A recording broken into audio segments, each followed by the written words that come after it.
Good afternoon and welcome to this event, Fit for 55, how to make Europe lead on electromobility. Welcome everyone. This event is organized by the Platform for Electromobility to bring around the table the main institutional and industrial stakeholders to discuss the Fit for 55 package, which is coming up mid-July. We will explore their expectations and what they would like to see included in the package. My name is Marta Pilate. I'm an EU policy analyst and event moderator, and I have the pleasure to moderate today's discussion. Before we start, just a bit of housekeeping. This event will last 1.5 hours. We will start with 2 keynote addresses of 10 minutes each, and then I will open an interactive, self-challenging panel discussion. We will use Slido throughout the session. I invite attendees to already go on Slido now to vote on which question will be used to kickstart the panel discussion. The question with more votes will be used, of course. Throughout the event, also do not hesitate to ask your questions there on Slido. You can see below the screen the details and QR code to access the Slido for this event. But without further ado, let's kick off with our 2 keynote addresses. I'm joined by Julia Polinaskova, Senior Director for Electromobility and Transport and Environment, and Daniel Mess, Member of Cabinet of Executive Vice President Franz Timmermans at the European Commission. Julia, you have the floor, and apologies for mispronouncing your name, Poliskanova, please. Thank you. Thanks a lot. So it's a real pleasure to be here. It's such a timely and incredibly important time to be discussing Fit for 55 package and what and how electromobility can help it. I think what is really important to stress, and first of all to start with, is to actually say who we are as the electromobility platform. Electromobility unites over 40 organizations across the entire value chain of electromobility. So we have companies such as automakers, suppliers, as well as rail. So we really represent the entire transport mode system. It's not only cars, but we also have civil society organizations such as ourselves, TNE, cities and others. So we're really a joint voice for electromobility in Europe. Electromobility from our side, and that's probably the key message that I will want you all to leave this event with, for us should be at the heart of the European Green Deal. Electromobility, whether we're talking about electric cars, trucks, buses, or even shared mobility in cities, public transport, micromobility, rail across Europe, it is the zero emission source, the zero emission transport mode that can get us to climate neutrality in 2050. It's zero noise, zero pollution, zero CO2 emissions from the exhaust. It's also affordable mobility. And ultimately, already today, when we look at electric cars or electric vans, when we look at the entire use of that vehicle, it's already cheapest for companies and for people to use and buy. And in 5-6 years' time, even on price, it will be cheaper than today petrol cars or diesel vans. It's also important to underline that electromobility and electric vehicles are really fit for the future flexible system. They can be smart, so you can actually decide when you want to charge your vehicle, and you can even sell excess renewables in your car to the grid. So you can even help grids by using electric vehicles. And it's also the most efficient one. And as the whole system relies on renewables to decarbonize, where and how we use renewables matters. And in cars, in vans, in all road transport, electric battery-driven vehicles are today the most optimal solution. So with all this in mind, it's very, very important to us as the electromobility platform to put our unique voice and joint vision for all of you here on what we would like to see from Fit for 55 package. Now we have a number of publications, policy papers on our website. I promise I will try my very best and I will not be going through all our detailed recommendations. That's not why we're here. But I'd like to outline some of the key recommendations and key moments that as we see as the platform that we would really like everyone here on the call and of course the European Commission as they prepare the proposals to take note of. So first of all, let's start with the overarching ambition and architecture as it's called. So what are the different legislative tools we'd like to see? First of all, we as the platform fully support minus 55% target by 2030, and we fully endorse climate neutrality goals by 2050. Ultimately, what this means is that we have to eliminate all emissions from most of our road vehicles, cars, vans, trucks, as well as rail and other transport modes. And it is feasible, and electromobility will do that. When it comes to the key reform that's upcoming, reform of the European carbon market, or the ETS, as we all call here in Brussels circles, we believe that the current ETS sectors that are covered must increase their ambition. We also believe that this should be gradually extended to other sectors, for example, maritime, where there's lots of potential. But we don't see this as an effective tool to decarbonize road transport, and that's not something we support at this moment. Instead, we actually believe that the vehicle CO2 standards, car CO2 standards, create the right type of signal to the entire value chain, to the car industry, to consumers, and are a better measure to decarbonize cars. And for the first time ever, we've recently agreed our joint position paper with all the companies in the platform and NGOs, and it's something that I'm announcing today for the first time. So it's the first position of the platform on the car CO2 standards, and that's great to see, and it means that we have a lot of joint interest in that. So what would we like to see? We would like to see much higher 2030 targets than today. We also think that that's not enough on its own, and we also need to have more ambition before 2030. Current 5-year design we see as a problem. It actually doesn't create the right trajectory for Europe to decarbonize, and we as a minimum would like to see an additional 2027 target being put in place. Beyond that, we think that plug-in hybrids can be improved, and you can find more detail, as I say, in the paper. And we don't want any internal combustion engines sold after 2035. And that aligns with a lot of other companies, NGOs, and cities calling for the same. So that's about architecture. Of course, on its own, it's not enough. It's the entire ecosystem of regulations that we have to put in place.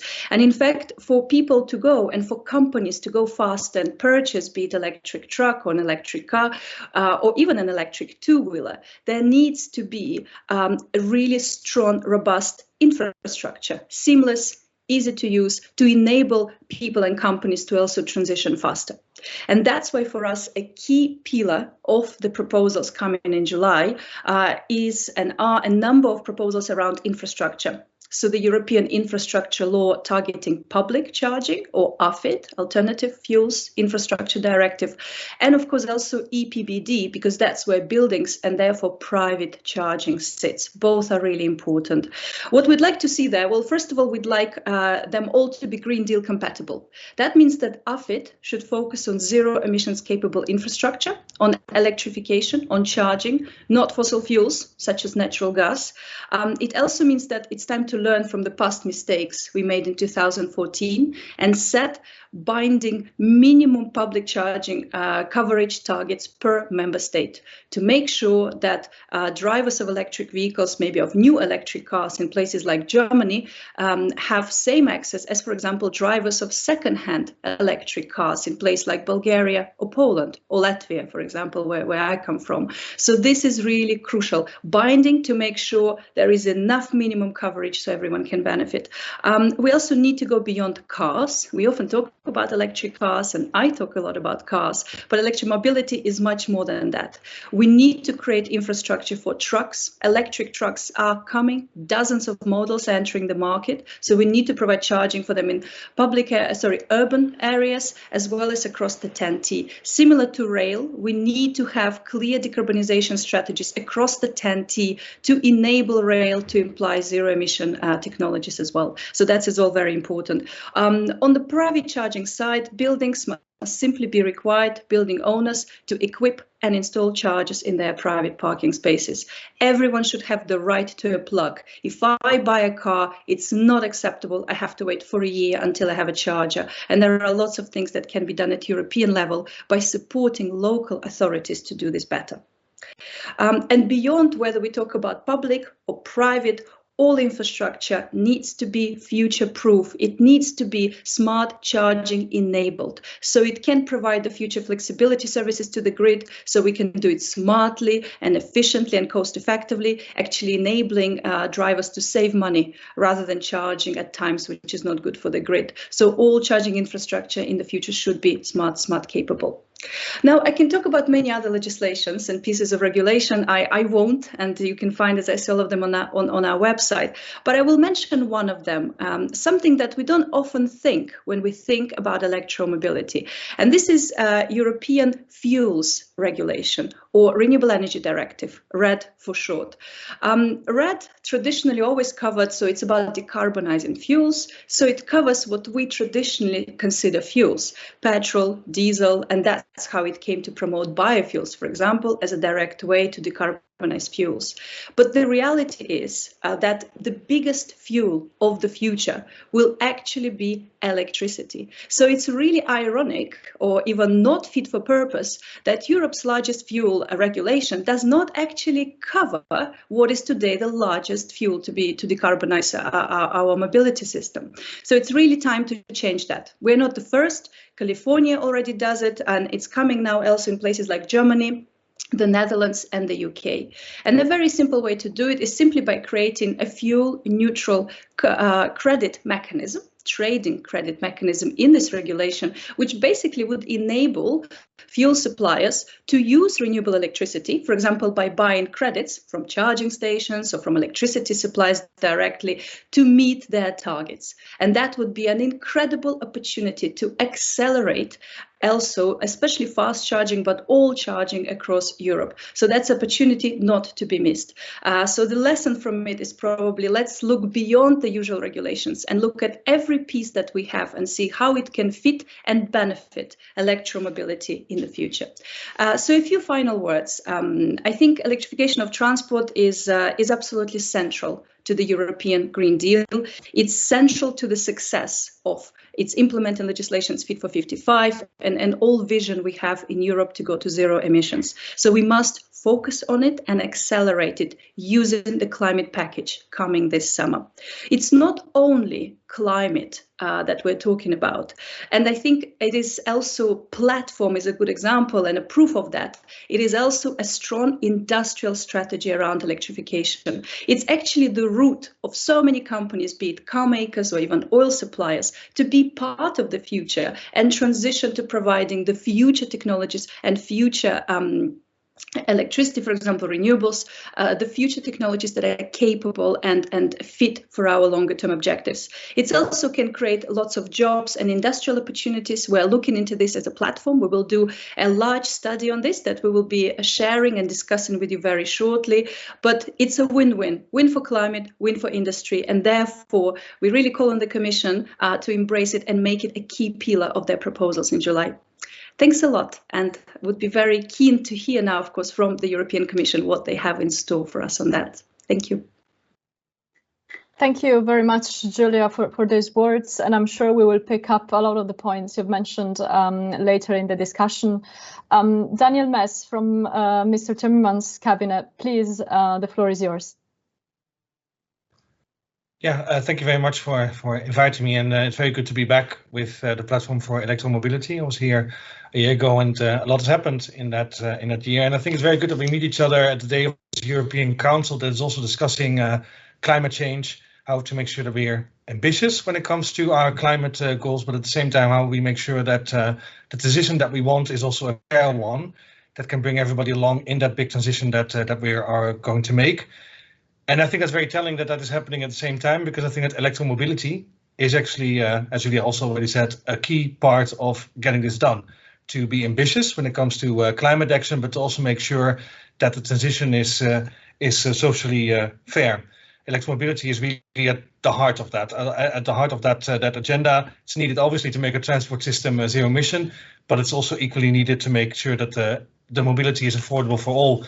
And Julia already mentioned that, and I think that one can never underestimate the importance of that type of study that Julia mentioned, the study that shows that, well, not only now, when you look at people who drive a car very often, that given the fact that they save fuel cost by going electric, that the total cost of ownership of that car is already better than for a combustion engine car for those people who drive it very often. And one sees that once the second-hand market starts to develop, that this clean mobility will become more affordable for all. And then equally, the study that also came out from Bloomberg, I believe, that shows that in a few years' time, actually it will also be even cheaper to produce and hence sell an electric car. That cannot be underestimated, because you're basically talking about a possibility that two things come together, that electromobility on the roads is already cheaper when it comes to the use of the car, and that also the purchase price will become more attractive. And once you have that, I think that you are at the verge of a revolution, I would say, a revolution in mobility. And just like 2 centuries ago, when we spoke about the Industrial Revolution, electricity is fundamental to that big revolution. So the revolution is again going to be to a large extent electric, I would say. And that is something that one doesn't only see, because I'm aware that this platform is more than about just the mobility on the roads. I think it's also exciting to see that even beyond the cars, we're seeing really big moves here. The trucks, we see big announcements from truck makers to really go quite electric already in the next decade. We see in on waterways, the sector already saying electrification is quite interesting for us too. We see genuine moves at ports and airports to go towards electrification at birth. So electrification is really making its way across our entire mobility system, and that's very exciting to see. You see that electricity generates passions in general, because like it's something that from an Indian economics minister to a rapper from South Korea, J-Hope, they always say electricity can change the world, and I think that is still very much the case when you look at all the exciting things ahead of us, that it can really change our world. And when I was here last year, I already said that electricity will play a main, if not the, role in getting our mobility into the future. And I said that we would, on behalf of my boss, Frans Timmermans, said we would have regulations, policies, and funding to that cause. And now you can, of course, judge whether we will do that, because in July the Fit for 2030 package will come out. This big climate package. Julie already mentioned it. And I can say that when it comes to, our goal to seize upon electrification as a key part of this revolution and to align everything that we do to it, rules, funding, policies, you will see that my boss is keen to keep that promise. There are 3 things that we will look at in particular. There are like 3 S's almost, standards, charging, and change that is carefully planned. So let me walk by all of them. First, the standards. The CO2 performance standards for our cars, to start with the cars again. I think that it's fair to say that has been a main, if not the driver of the reduction of the emissions that we've seen on our roads, and we are very keen for those standards to continue to play that role. I've also already said it a few weeks ago. Services are really seriously working on designing the new proposal that will come out in July for the new CO2 performance standards for cars, and we will be ambitious, I can say.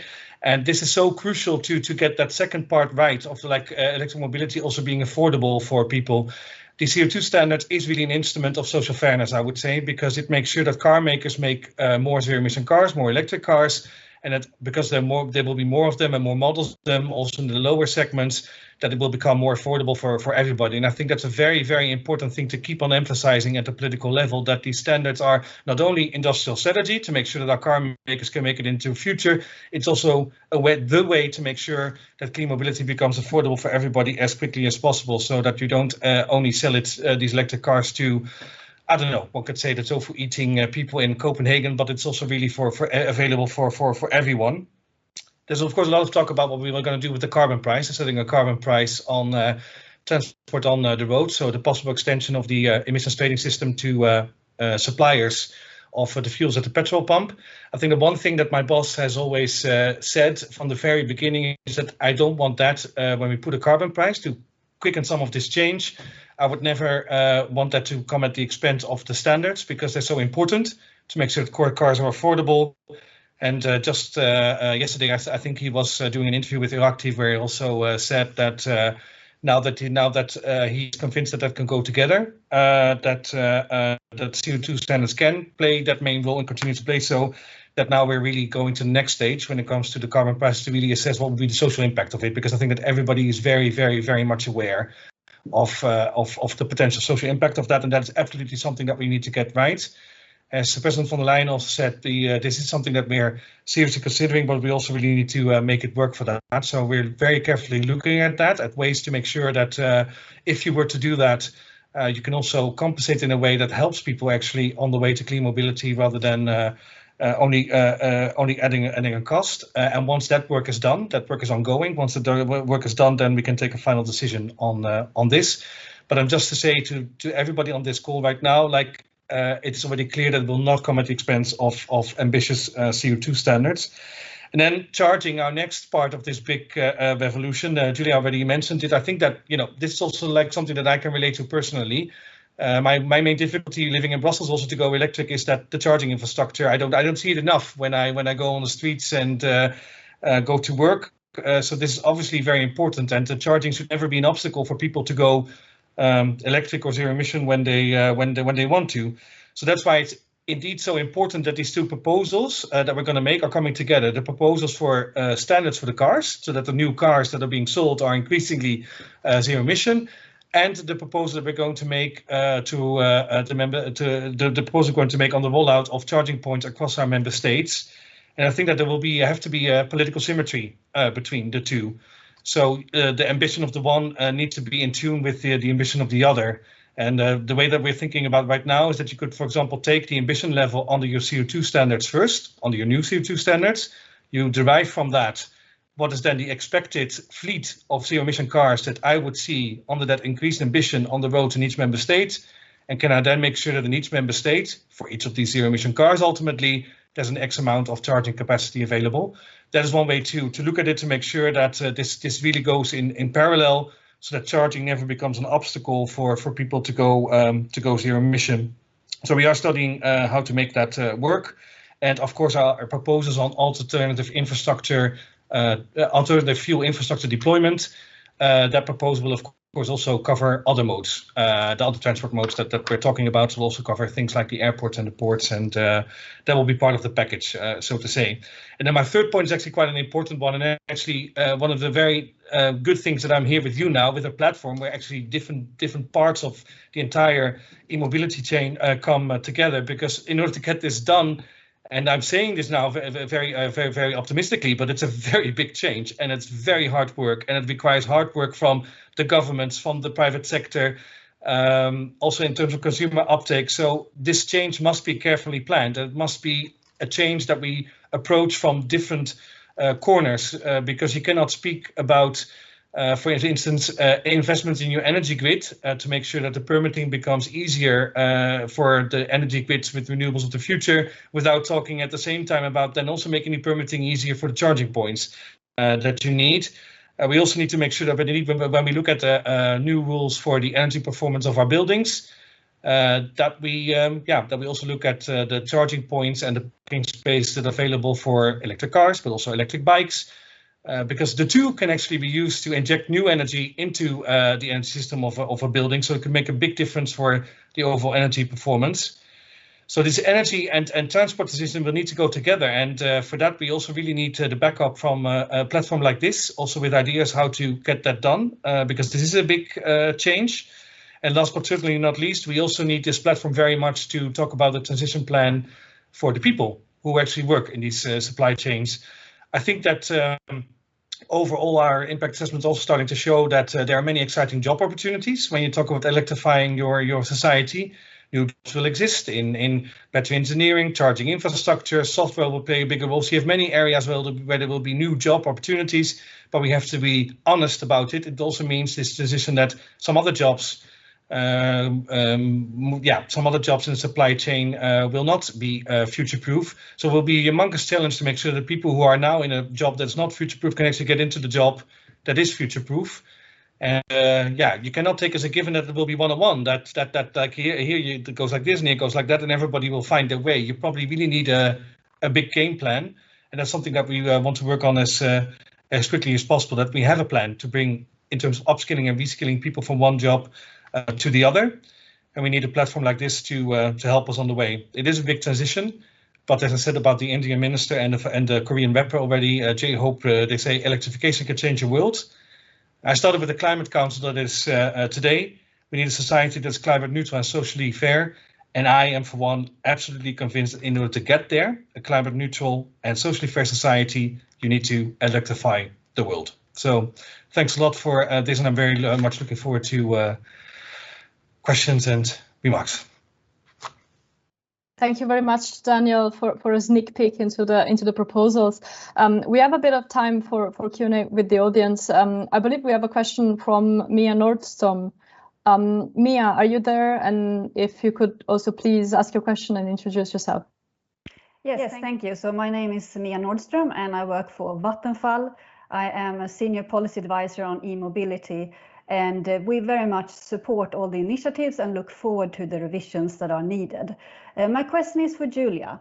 Julia, what is your view on state support for non-public or private charging? I mean, we think that it will grow much more, above 90% in Sweden, and we don't see that in your EU prognoses. So what is your view on the need for more state support? Thank you, Mia. Julia, please. And if I can ask you to be brief, please. Yes, absolutely. So actually in our vision and as a platform, we represent a lot of charging companies who see this as a huge business opportunity going forward. We see that the charging market primarily should be market driven, and as much as possible it should be driven by companies creating the business case. But it is clear that there are certain areas at the moment, like there is in any market, broadband was similar, for example, where we need public support. Some key areas to identify, for example, social housing, right? And places like this, for example, would require public support. Maybe some rural areas where density is simply not yet there. So we should make sure that just because there's not many people there, we still have the network and electricity available to them to charge is another one. What else do we see as another way where public funding is needed? It's not so much the final charger, so the wall box. It's actually upgrading the grids. In many places, it's actually the grid upgrades that need public support. Otherwise, the charger will never happen, or it will be too lengthy and complicated. So helping with business case in those cases is important, but primarily it should be driven by companies. Thank you. Thank you very much. Daniel, I read out to you another question we got from the audience, which actually aligns very well with what you said about vehicle standards. How can the different EU policies, and in particular vehicle standards, make sure that the timely investments are already made in the 2020s to get where we need to get in the long run? So how to make sure that we already start investing now? Yeah, I think that setting the dots on the horizon are then very, very important. And I'm actually quite optimistic if you see what the announcements that are being made already, that a lot is already on the way. You cannot almost pass like a week without falling over, like stumbling over a new announcement from a car maker saying by 2030 I want to hit half my new sales electric, some already at like 100%. So a lot is already on the way. I think that the industry is really turning, has turned to a large extent the corner already. And then, yeah, setting the dots on the horizon are very important. And as I said, like the proposal that we will make on the standards will be quite ambitious. They will be ambitious. They will leave the space for the auto industry to also invest in all of this, so to give them the time to plan their investments properly. But I think that we can be confident that, well, actually, the fact that the car makers are so ambitious also like raises the bar for us to make sure that our also regulations are really ambitious. So I'm quite optimistic that a lot is happening already, and we will continue setting the dots on the horizon. And at the same time, we will continue our discussions also to make sure that the recovery that's on the way, let's not forget about that either. The economic recovery that's on the way in the different member states under the next generation big European recovery plans.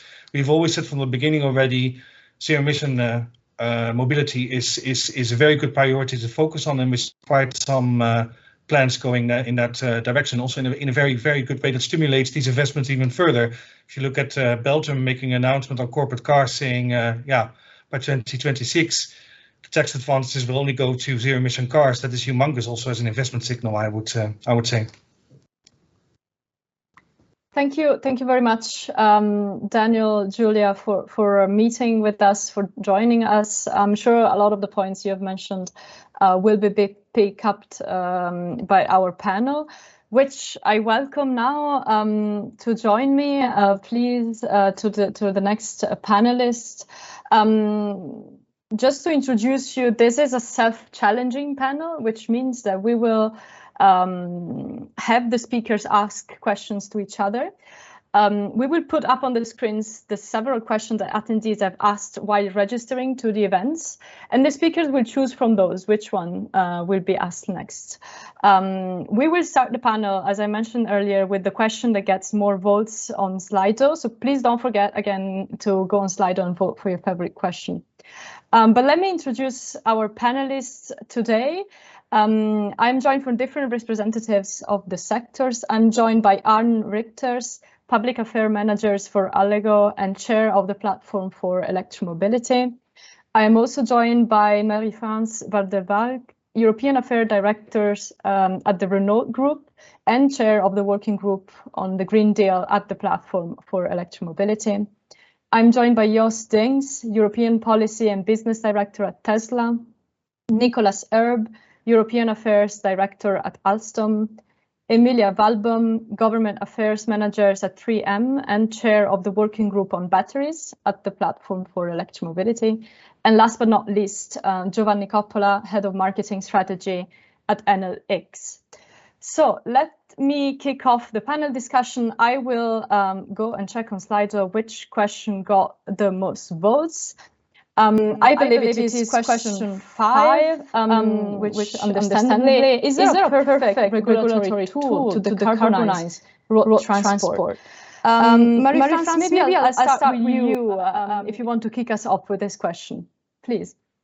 Yeah, thank you, Marta. Okay, there is a perfect tool? That's a very tricky question. A perfect, I wouldn't say so, but I think from what Julia said and Daniel so far, it's very interesting to see that the perfect tool really to engage is giving signal. And I think in the list of everything that has been mentioned by Julia, the CO2 regulation is one very important tool, actually. This regulation has driven the car industry for a while now and has showed that knowing where we have to go, we have to invest and we have to go in this direction. And the current revision on the table, it's for the platform and for the car industry, which I belong, a very key driver that is important. And after many discussions inside the platform, and it was great to see that everybody wanted the same thing. That let's go to decarbonize and as much as we can, let's be ambitious. But after, and it was very nice to hear from the two first panelists, our colleagues, to say that there is challenges and there is a perfect tool, no, but there is a signal, and with the signal we need to build the future, and the CO2 is part of this future, but helped in an ecosystem. I think Julia used this word. It's a key word. Without thinking as an ecosystem, the CO2 regulation would produce results, but not enough. And we really need to Fit for 55. It's a good tool, actually. We have a goal. How do we reach it? What are the tools? That's fine. I don't know, after the other question, do I have to raise on a... Yes, we should be able to see on the screen now the other questions, so you can pick and choose the one you prefer. the one that my colleague maybe prefer. There's many good questions what I can see, but I see that the question 3 is interesting because as I was mentioning, it's an ecosystem, and even if we don't have to have the chicken egg thing, we don't have infrastructure, we cannot have electric car for years now. We hear that, and as front runners in electric cars, we didn't like it. But I think it's a reality. As a consumer, before being I think Daniel mentioned it, we're still concerned about the infrastructure. Then maybe I would let my colleagues on the question 3, or we can elaborate on this infrastructure, or to speed up. That would be nice.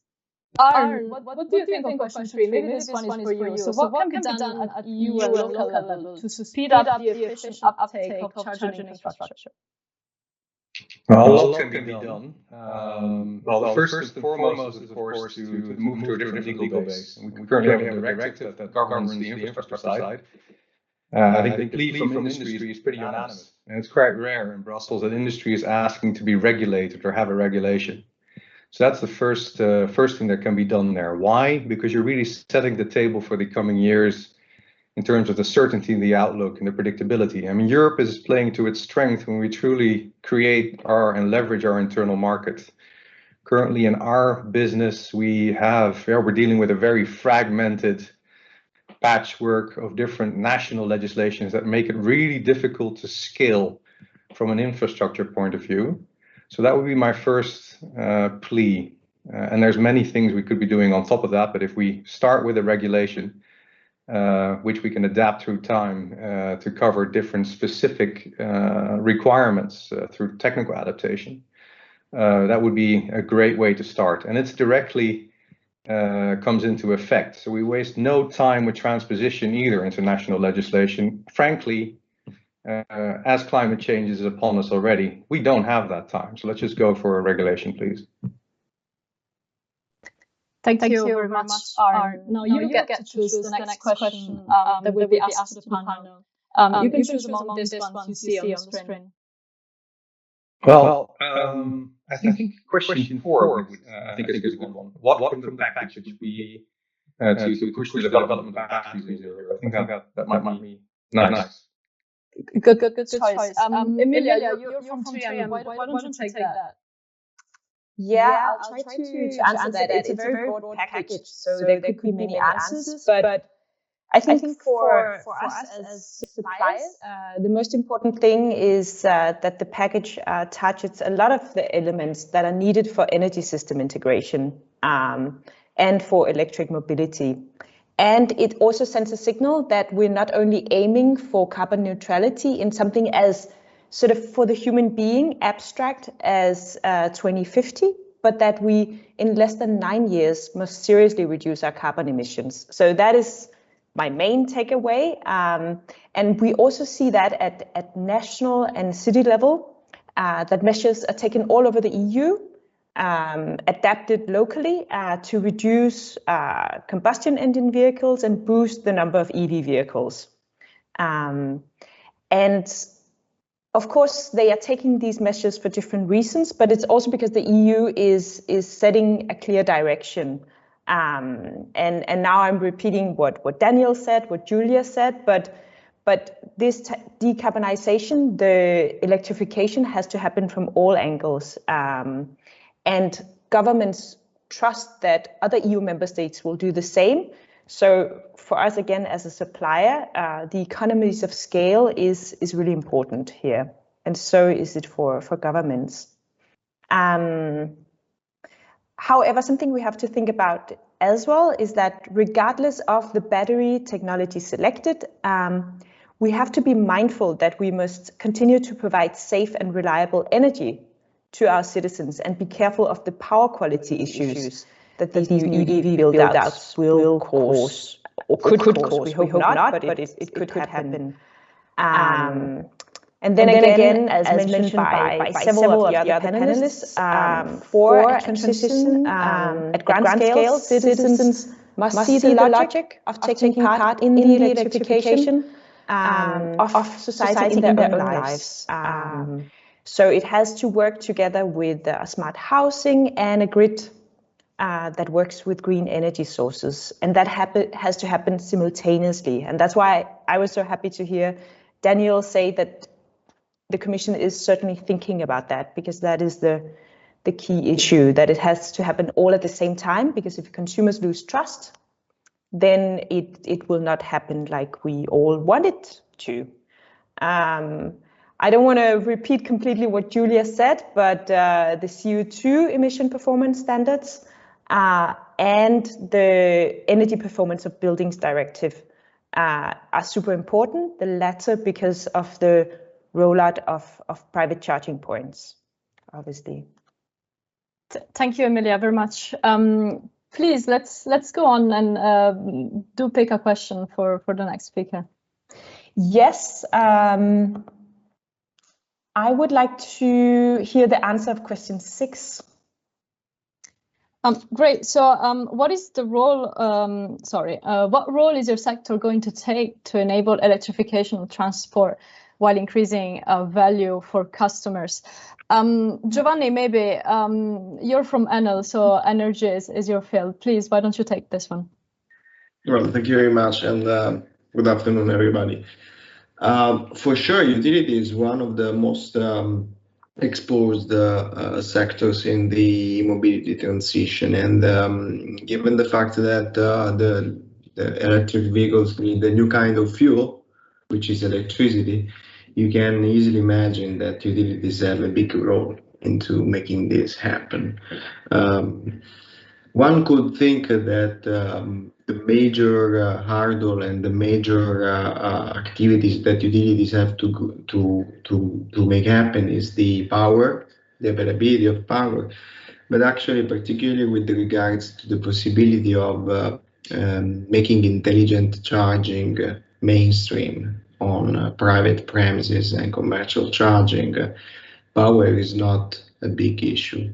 And I would say for all kind of electricity systems in Europe. The big issue about e-mobility adoption and where utilities can really help is into the delivery of compelling proposition to the final users. Make available the charging infrastructure, which is something, for example, that Enel is doing in either in Spain, but also other utilities, and cooperate within the electricity value chain in a way to support the adoption in the fastest possible way. Sometime also by changing and improving the way that, for example, grid connection is handled in each member state, which is not yet a fully harmonized framework. Thank you, Giovanni. How about next? Please do choose your question.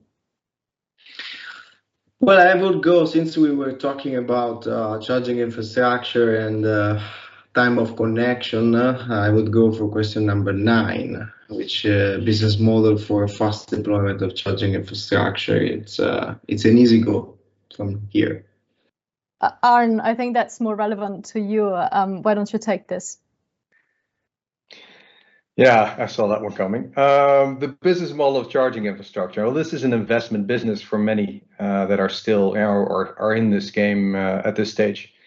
But basically, it's an infrastructure business. And my company, at least, is a pure player CPO, which is charge point operator.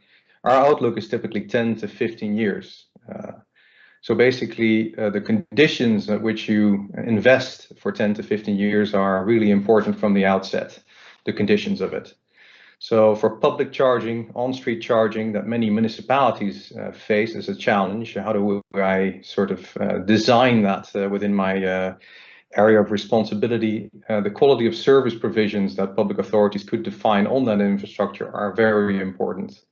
So that's anything in terms of uptime of the infrastructure to interoperability criteria to what do I do if the infrastructure no longer meets demand and I need to require the concession holder to place more infrastructure.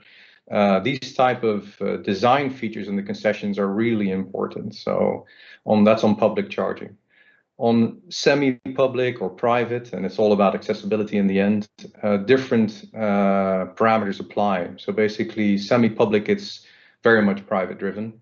And even easier, actually, it's usually the public infrastructure that comes with more requirements on that front.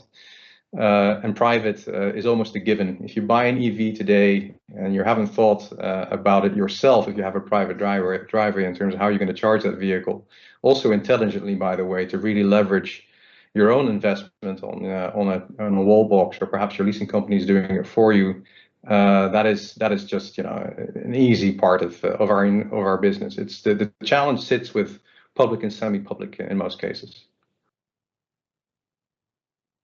Thank you very much. Before I let you choose the next question, I want to remind the audience that they can type their own questions on Slido, and if we have time, we'll get to those.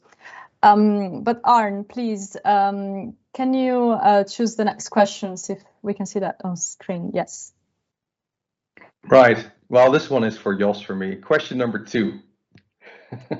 And indeed, it did get a lot of votes on Slido. So indeed, I would ask it to Jos from Tesla. Is there a chicken and egg dilemma between EVs and charging infrastructure? And if yes, is that still relevant today? Hey, good afternoon, everybody. Yeah, you know, chicken and egg is a bit of an unfortunate analogy, I think, because you can argue till you drop who was first, right? But so you never resolve it, and maybe that's the way. That's why it's framed like this. But I would like to introduce a different one. It's probably a better thing to describe it is horse and carriage. They come together for sure, but one drives and the other follows. And you know, I'm pretty convinced it's the cars that drive the charging infrastructure investment. Arne will also be able to confirm that if he doesn't see a market for a lot of electric cars, there will be no charging infrastructure investment. I can also confirm it from inside our company because we do both. We sell cars and we build charging infrastructure. I can tell you, we don't, in our planning for production and sales, we don't take into account the amount of charging infrastructure that there might be available. However, in our infrastructure planning, we do definitely take into account how many electric vehicles we expect over the next few years. So, you know, chicken and egg is nonsense. It's horse and carriage, and the horse is the car, the carriage is the charging infrastructure. And the most important policy conclusion that you can derive from this, if the cars really drive the transition, or let's not cars, the vehicles, because it also applies to buses and to trucks, is that we need a sufficient supply of electric vehicles over the next 10 years.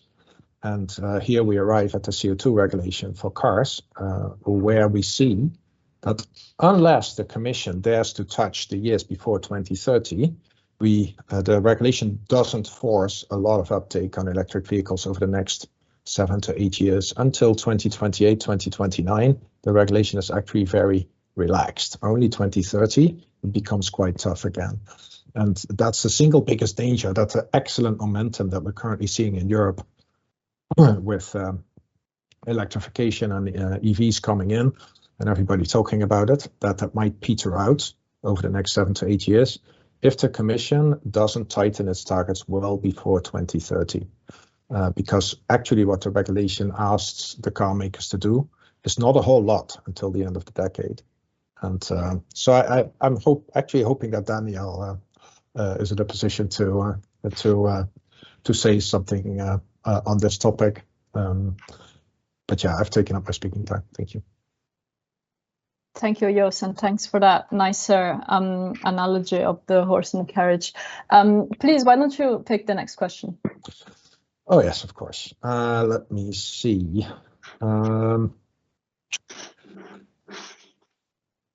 Let's do question 12. Question 12. So what do you think of credit trading mechanisms as a minimum tool for fuel suppliers to account for renewable energy used in transport? And we have touched about this a little bit in the previous section. Giovanni, why don't you take this? Yes, for sure. We believe that would be a great development for mobility adoption, and as Julia said earlier on in the beginning of our streaming, establishing a credit-based tracking and trading system, which would also include the possibility for charge point operators to provide credits in the market, would be of great benefit for the charging point operator and also the adoption of e-mobility. There are other markets where this is also mainstream since several years. It is not just the pilot activities that have been done in Europe with regards to the Netherlands, but in general, there are also good experiences abroad, across the ocean. For example, the California Air Resources Board has such a trading scheme available for DC fast charging since 2018. And that was very much beneficial for increasing the deployment of fast charging infrastructure. So in a nutshell, we believe definitely that this is a great instrument to be included in the future packages with regards to the LED. Thank you very much, Giovanni. Please, to you now to choose the next question.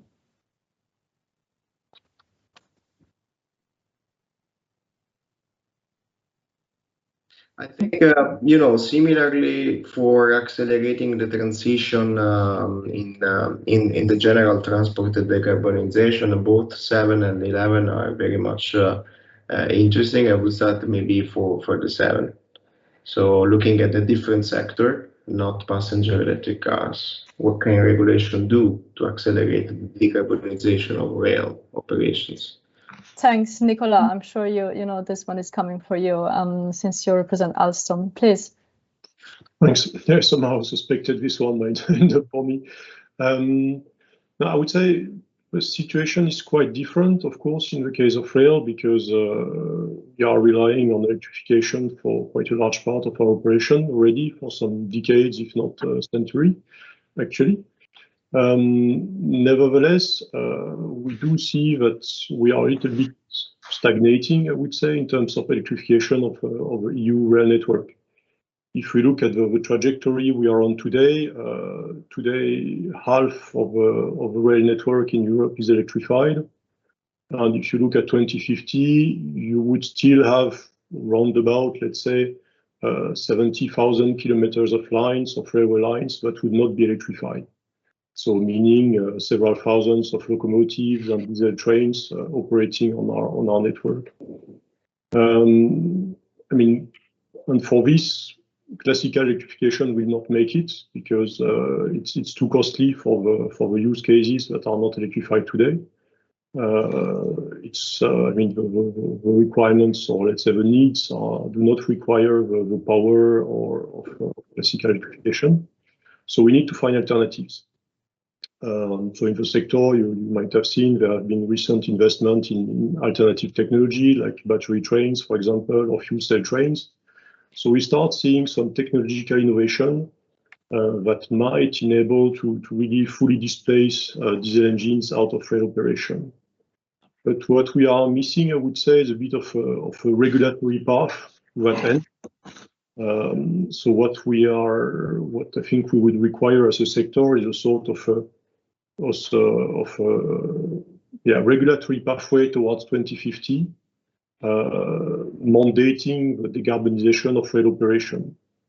So looking especially at indeed low density lines or terminals, rail ports, etc., terminals, where indeed classical electrification will not be the solution.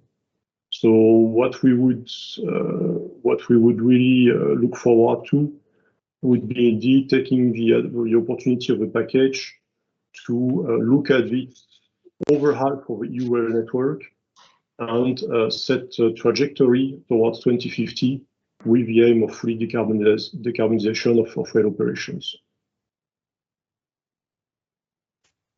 Thanks, Nicola. You get to pick the next one. Well, perhaps question 8 on the inclusion of the HDVs in the electromobility sector. Sure. So heavy-duty vehicles. Jos, maybe this one is for you. Yeah. We are more known for our cars than our trucks at this point, but we hope over the next few years that will change, because at the end of this year, we will bring to market our first full-size, long-range electric truck in the United States, and as soon as possible afterwards, we hope to bring it to Europe. So, we do think that the future market also for long-range heavy trucks will be electric. And 10 years ago, I think when we looked at cars, people were still thinking, well, maybe hydrogen can play a role. And we saw a massive innovation in battery technology, battery density, battery packaging, motors, all the rest of it, design of the vehicle specifically for electric. And nowadays, I think it's quite clear where the future for cars is going to be. I think exactly the same is going to happen with trucks. There's hundreds of billions of euros being invested in batteries all over the world and in all continents. And most of it is invested for cars. But the beauty of electric trucks is that they get all that technology improvement virtually for free. So there is gigantic technology improvement happening with batteries, and that will be available for trucks for free. So the whole argument that you cannot do long distance heavy trucking with batteries because the battery pack would be too big, it will prove just as obsolete as it's currently proven for cars. We're really quite convinced about that. And you also need to give a compliment to the EU because they have adopted a significant slew of good regulation to encourage this to happen. Truck makers can now change their cabins to optimize them for electric drive.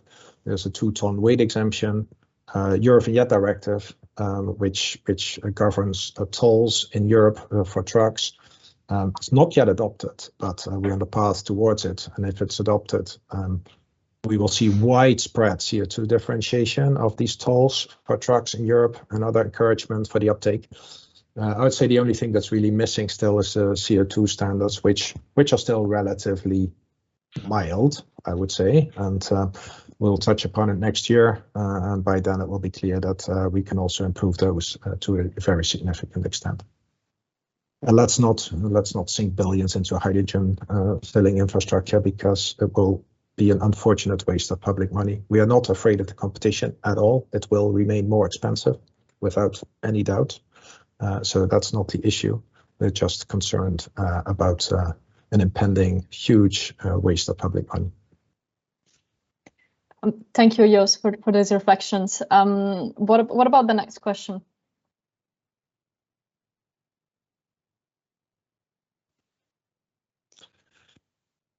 Yeah, maybe question 10. Question 10. So which structural changes will automotive suppliers face to reach the 2030 and 2050 EU objectives? Emilia, I think this one best fits your sector. Yeah, that's true. I'll try to represent the whole supplier sector, though as 3M, we're just a humble part of it. So maybe to give some background, for us that supply to the automotive industry, our customer is obviously not the end user of the vehicle, so the driver or the passenger, but the battery producer or the car brand. And so our role and our challenge to reach these objectives is reducing actually our own carbon footprint and help our customers reduce their carbon footprint by optimizing products and the whole supply chain. And I can say that because it's actually the forecast looks very good, like broadly speaking, and I can't again speak on behalf of the whole supply chain, but the industry is ready to supply to a growing and even a fast-growing EV market. But the market will, of course, and must be accessible for the regular European car driver and passenger for us to have economies of scale. And of course, the infrastructure has to be in place. But even for us as a supplier, we must also think ahead on not only what our customers need, but also foresee what they will need by looking at sort of what the end users, so the drivers and the passengers want, and their needs for performance and safety and climate and environmental benefits. And here there are a lot of different policies that are needed and are necessary. So going back to some of the challenges, the reduction of CO2 footprint of products throughout the production and manufacturing processes is actually a challenge for the industry because we constantly have to improve, and there are no sort of immediate answers. We keep on developing, and so do our competitors and suppliers from other parts of the supply chain. But I would say that the two most important answers are a clear political direction, and here the Fit for 55 package is so important. And these are both, it goes for both the short-term and the long-term direction, and then economies of scale. Because as you can imagine, if you just supply one part or one product to a vehicle, then you have to have these economies of scale. And then also, one could argue that part of the answer to some of the challenges of reducing carbon footprint is from moving what we have more today as car manufacturers, suppliers, and so on, the whole value chain, is to move from one value chain to more regional ones. Obviously, because CO2 from the transport of supplies plays a big role. And I can say for my own company, 3M, that we are looking at these options very seriously to shorten our supply chains, basically. But again, the European ambitions, that's why it was so good to hear Daniel speak, that the European ambitions for a larger rollout of EV vehicles are so important. So I thank him for that, and the Commission, of course. Thank you, Emilia. Why don't you go ahead and choose one of these last two questions, and then, well, we'll answer both, and then I'll take some questions from the audience. Cool. Yeah, so actually, yeah, well, somewhat related. It's all related. It's all part of the big picture. But question 11, what is needed to also accelerate the transition for zero-emission vans in Europe?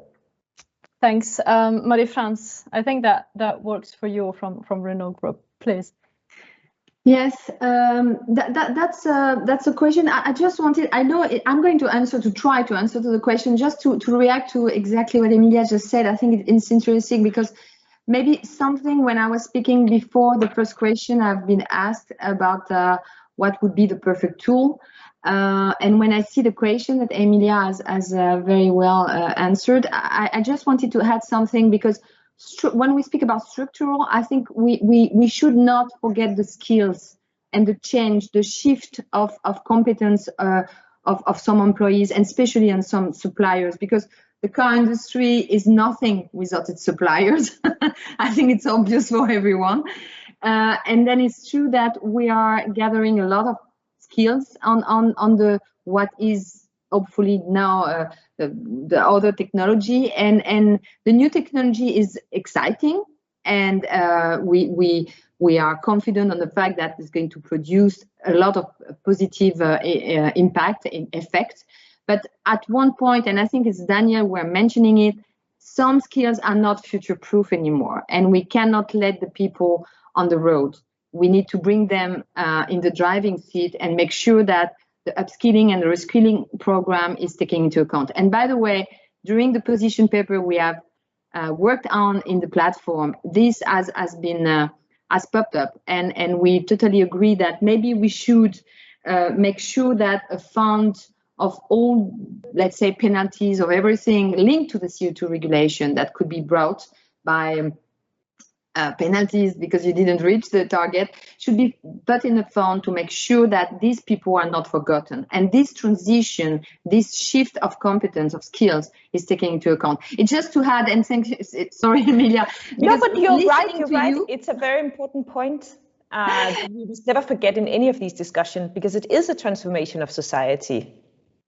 Exactly, and I was thinking it was maybe good to highlight it. But to answer to the question, because it wasn't my question, by the way, for the vans, I think what is important is, again, I'm not going to repeat myself or everything that the platform is believing in. The CO2 targets is definitely a very good tool, and we are expecting higher targets. The little subtlety is the van versus vehicle particular. My God, I'm losing my English. I'm so sorry. But passenger cars, I have it. The only thing is, for us as a car manufacturers building vans, we think there is a huge difference with passenger cars, because it's absolutely not the same consumer. It's most of the time a work tool for these people. Then we have to take into account some industrial, technical specificities, because it's professional, it's a transport of person, transport of goods. And then what is what is important is to have in mind that the more load van carries, the more efficient is the mobility service provided. And that's why we see a different approach. But to answer to the question, what would be needed? I think we know that this is a little like the trucks maybe mentioned by Jos. It's most of the time it's fleets, because it answers to a certain purpose. Then if we had some private as public in the CVD, but not only public fleets, but private fleets also, with some commitments, that would help. That would help because we could assure that not only the little consumer making is the plumber, whatever, but it's a really more broader approach. And that would help, I would say. In addition of everything has been said so far, which is it's part of the ecosystem. I hope I answered the question, by the way. And to jump in, because it's a tool, it's something I was mentioning fleet. Maybe we can go to the question 1 to see what is the situation of the road transport, Nicolas. Thanks, Marie-France. Nicolas, please.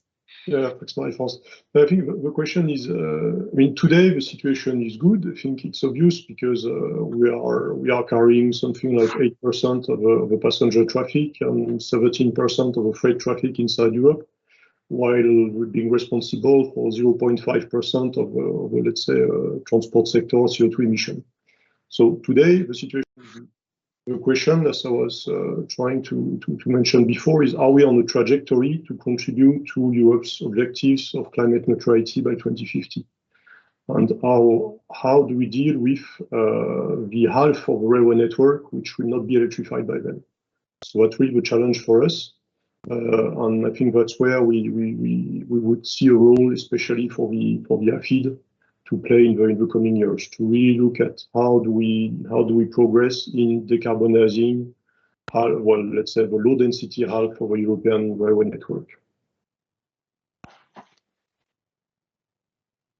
Thank you very much. We have a bit of time before I take some questions from the audience to go and check on Slido some of the questions we've got, and there is one that is untargeted, so please just wave your hand at me if you want to reply to this one. What new jobs and competences will be needed in the future? Of course, this is very broad, but please relate that to your own sector. Who would like to take this one? Anyone on new jobs and competences? Jos, I'll let Jos. I can respond very quickly and broadly. So, you know, I can also attest, since we are building a factory in Germany where there are challenges as regards jobs, we have no problem finding good talent to actually build vehicles. You know, we have that in plentiful supply in Europe. But we're also building a battery facility next to it, and that's a lot more difficult. You know, we don't have a huge pool of talent of people who know their stuff on battery chemistry and battery design, and how to put it together, and also how to produce it, because that's always underestimated. Funny thing is, there's a lot of parallels with other industries like paper. Batteries work with enormous sheets, which need to be cut very quickly. The paper industry has similar machines. So there can be sort of surprising transfers, right, of skills. Equally true, the industry that works with flour, for instance, to make bread. There's fine dust. It has resemblance with the dust, with the particles that are used in batteries, and so you have these unexpected possible cross-fertilization issues between sectors as well. Thank you, Jos. Marie-France, did you want to come in very quickly? No, I can just support, first of all, what you say about batteries. I think we have some key stakeholders coming on the scene, and it's very good, pushed by the Battery Alliance strategy of the Commission. But for me, as a car historical, let's say, old-fashioned, whatever you call me, a car industry, we have to engage the shift I was just mentioning before. definitely. And I think it's Julia was speaking about the smart grid and the plug-in charge. Then we have to discover, as a car industry, at least for my company, we have to discover this whole range that Arne would be more than me able to discuss. But it's a new word of connectivity. And I think that is also a skill that is going to be developed, and maybe at least for our sector, which is not an appetite. So just discovering all this new word, we are searching for this kind of knowledge of what does it mean to digitalize, what does it mean to have a very smart car, and that I don't say we are going to have difficulties to find or not. I haven't checked with my my people inside to know if it's difficult, but I'm sure it is a new way of thinking, and it's a new job, new skill that the car industry historically didn't, let's say, naturally, intuitively work with. Then we have all this work to do. Thank you, Marie-France. Arne, I saw you wanted to come in, but before you do, I just want to mention that the platform will organize an event specifically on jobs very soon. So please stay tuned for more events on these topics. Arne, very quickly, and then I'll take questions from the audience.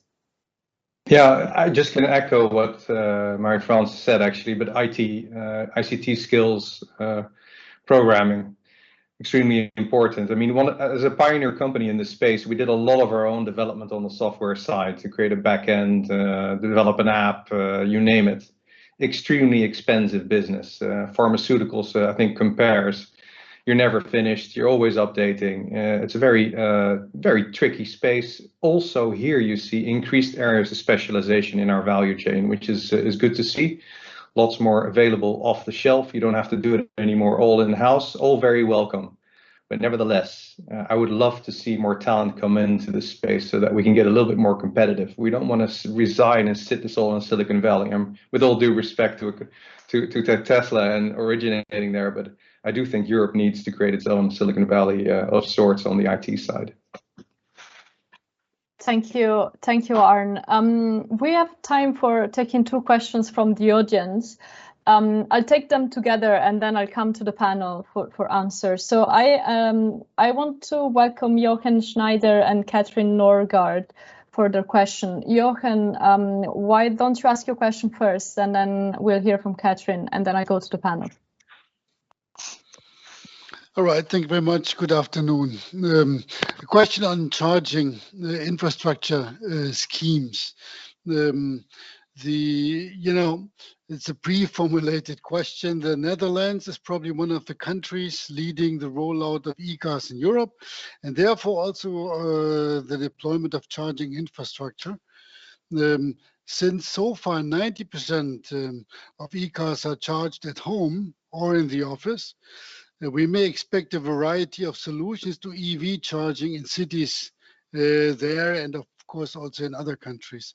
Among many aspects, I see the following challenges and would like to know in how far they may have been resolved in local EV charging schemes. Firstly, incentivize renewables as the power source for EV charging, which, by the way, has strong implications also for solar panels at home.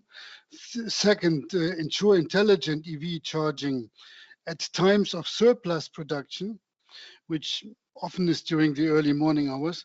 Thirdly, avoid exclusion of households which don't have their own garage, as for example in Dutch townhouses as well.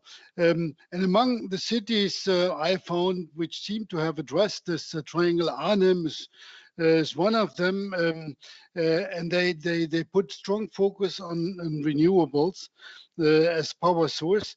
And as far as I know, the concession, the EV charging concession, has been attributed to Allego, but I'm not sure. So my question would be for Arne probably to help me with this. Thank you. Thank you very much. I'll take the question from Katrin Norgard as well, and then I'll go to the panel. Thank you very much. The taxonomy is not part of the Fit for 55 package, but I was wondering if you could comment on the impact of the taxonomy in your sectors. Thank you very much. Arne, I think Joachim's question was for you. On the taxonomy, free for all, Marie-France, great, I'll get to you. So Arne first and then Marie-France, thanks. Yeah, thanks. Great question. Yeah, we actually, our hometown is Arnhem in Gelderland. So yeah, we're close to the design of the concession model in Arnhem, which we call the open market model. So basically it's demand driven, and there are certain key performance indicators in place on your right to the plug or your right to request a public charger once you have an EV or you're going to receive an EV. If you've ordered one, basically that makes you eligible.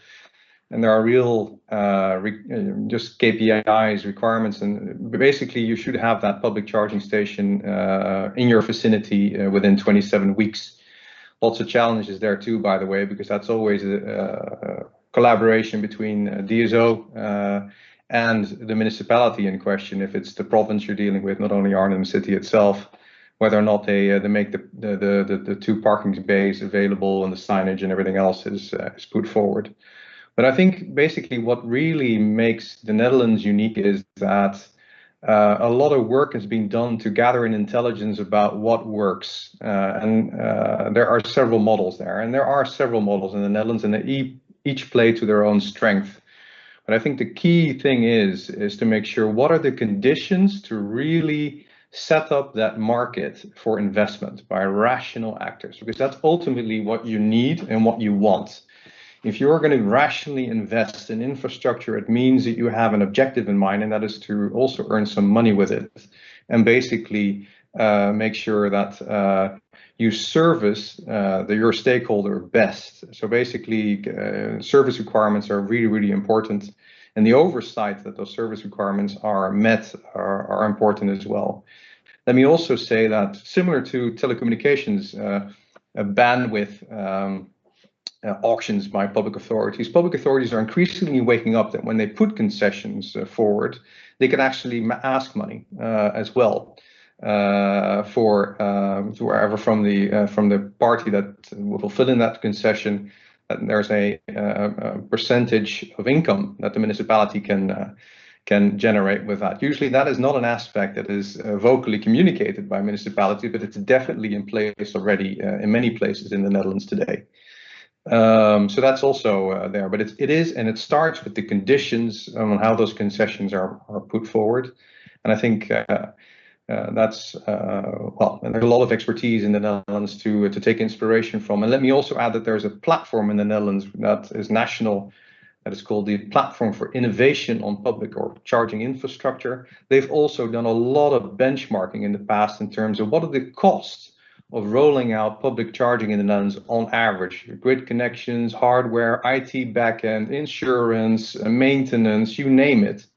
If you have a pretty good idea of what those different cost brackets are, you can use that to educate municipalities and policymakers far and wide, to educate them on the fact there is always a cost associated with it. And then if you are asking those costs to be, if the private sector needs to bear them, you need to factor that in your concession, so there's a reasonable earn back period. I hope that makes sense. It does, thank you. Marie-France, let me come to you with a question on the taxonomy, and then I'm afraid we're coming close into an end for our closing remarks.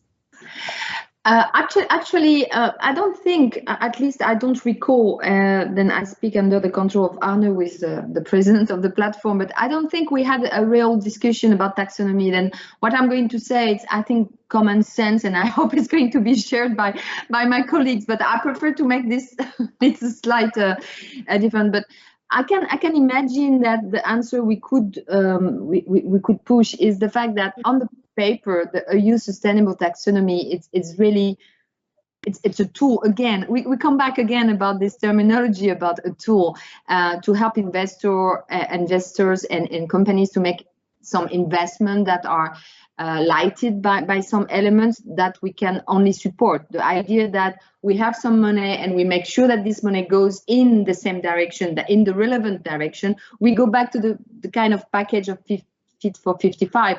I have a goal. I need to achieve it. How can I do that? What are the tools at my disposition? And then the taxonomy could be one. The only warning I have, and maybe it's as a car manufacturer, as I express myself, it's the fact that a lot of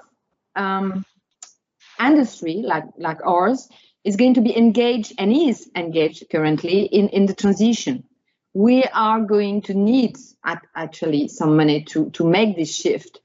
We have already mentioned the skills, but we're mentioning the technology, we are mentioning all these kind of things. Then just the warning we could have is to make sure that the taxonomy is not a kind of penalty for some industry who want to change, but a kind of hook to help everybody who wants to change. But make sure at the end, and that we fully support, that the money is well used for the path, the journey we want to have to reach the 2050 decarbonization neutral.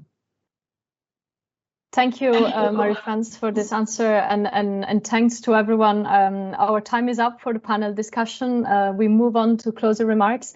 So thank you very much to all panelists for your insights, contributions, actually from all the sectors that are relevant for the electromobility supply chain.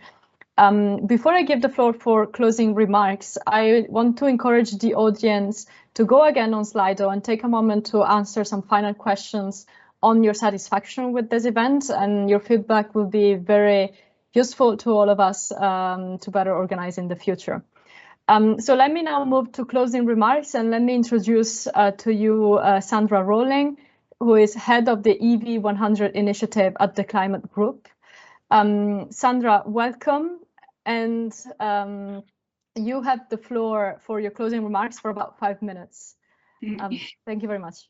Yeah, thank you very much. Thanks everyone for really exciting conversation so far. And I think in a way I have a double role in that I have closing remarks, but also an additional perspective to add, which has already been referred to during the conversation, but not had a speaker yet. And that's the perspective of the end users, and in particular corporate fleets.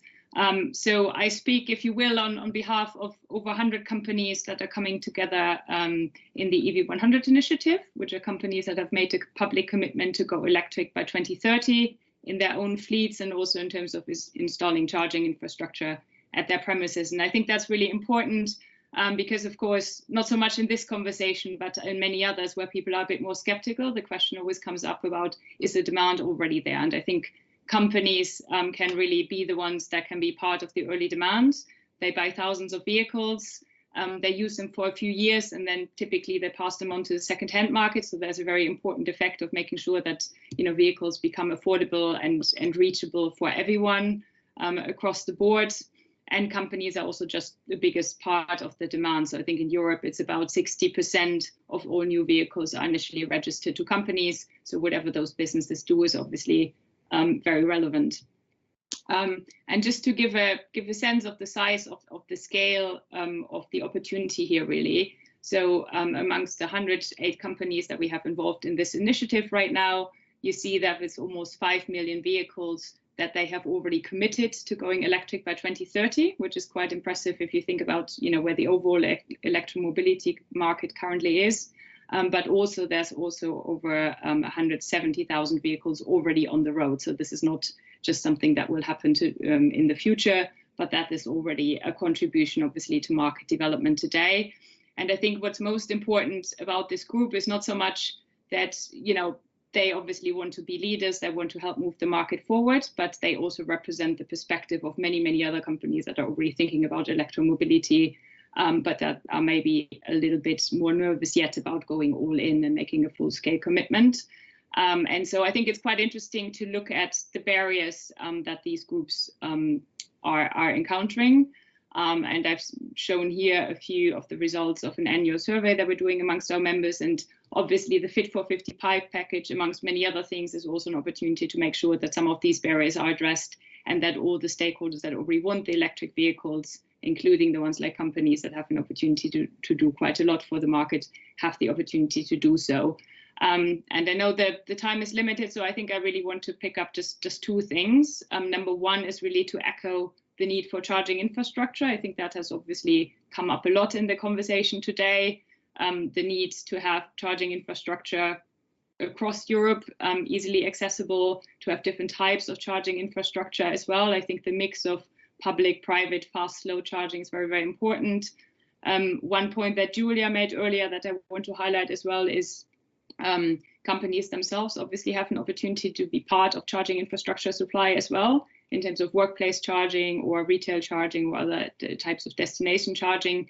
And the opportunity here really is to look at the investment cost for the grid upgrades, because as soon as you don't just put in 1 or 2 charging stations, but you're looking at supplying charging for a whole vehicle park, obviously that is a bigger investment, and quite often it's still set up in a way where the first mover actually has to pay for the grid upgrade, and then others can file in afterwards, and that's obviously a big disincentive to action.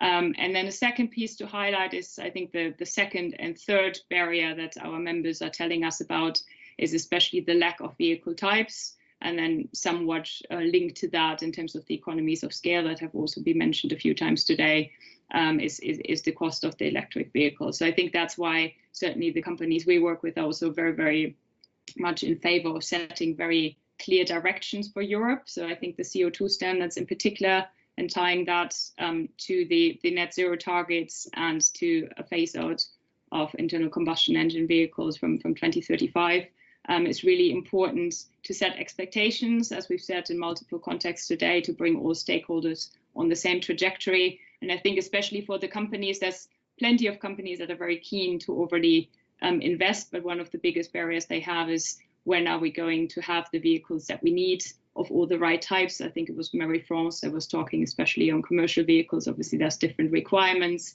so we need more supply there, but also, will I have them available in my country where I'm operating? Will I have the right quantities? Because many companies obviously need hundreds or thousands of vehicles rather than just a couple.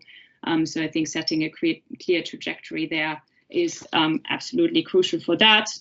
And I think the last point to maybe also highlight, and I think that was mentioned by Julia and Josh earlier as well, is we should not stop our imagination at cars and vans. The heavy duty sector is coming up quite quickly in terms of technologies as well. It's maybe not all covered in the Fit for 55 package as it's coming up, but certainly in terms of charging infrastructure, in terms of planning ahead, there's more options becoming available, and a lot of interest from the corporate vehicles as well.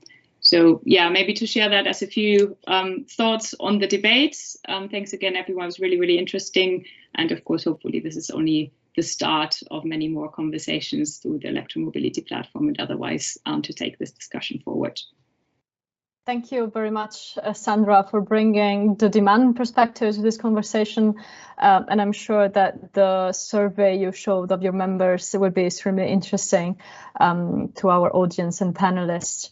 So we come to an end of this event. Our time is up. Let me thank again our keynote speakers, our panelists, and of course, thanks to the audience for their very active participation. This event was organized by the Platform for Electromobility, and I encourage everyone very much to check out the platform's upcoming activities, like, as I mentioned earlier, the event on jobs that will be coming up soon. And I also remind you to take a moment to give us feedback on Slido. Thanks again, and I wish you all a very nice afternoon, and I thank you for your attention. Goodbye. Thank you.